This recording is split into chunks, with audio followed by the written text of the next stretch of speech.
paparating na impeachment trial ni Vice President Sara Duterte. Sinabi niyo na po na agree kayo doon sa inilatag na timetable, no, ni Senate President Chis Escudero. Pero at sinabi niyo rin na magiging apolitical kayo at magiging neutral kayo. Kahit kilalang, syempre, kaalyado kayo ng mga Duterte. Paano niyo po yun gagawin? At sa ngayon po ba, halimbawa, dun sa articles of impeachment, may mga particular na kayong gustong busisiin? Well, that's part of being apolitical. Busisiin mo both sides of the coin. So, ang gagawin ko is, kung ako political, right from the start, ayaw ko talaga magiging apolitical.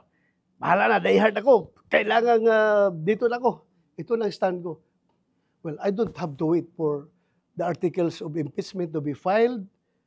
Hindi ko na kailangan basahin yan. Hindi ko kailangan pag-aralan.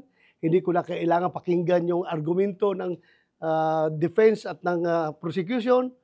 Meron ako kagad na decision na may answer, may decision is no. From the start, sabi ko, no na kagad. That is being political. Pero kung gusto ko maging apolitical, basahin ko lahat. Kahit na hindi mo matanggal-tanggal sa aking puso yung aking political bias. Pero still, bilang respeto sa institusyon where I belong, the Senate, kailangan ko talaga maging apolitical. Hindi ko ipasabihin talaga na tapos ang usapan. Very close kami ni Vice President Inday Sara. Hindi ko i-convicto. Ito ng decision ko, no.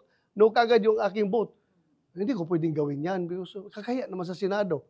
Di ba? So tingnan ko both sides of the arguments kung ano talaga bago ako mag-come up with my own judgment. So sir, to clarify lang for the record, as of today, hindi niyo pa po alam how you will vote in the impeachment trial. Hindi necessarily that you will vote against your conviction. Hindi ko pa alam kasi hindi ko pa nga nabasa ang articles of impeachment eh. Ano sabihin ng taong bayan? Hindi po nga nabasa, nagmeron ka ng desisyon. Di ba?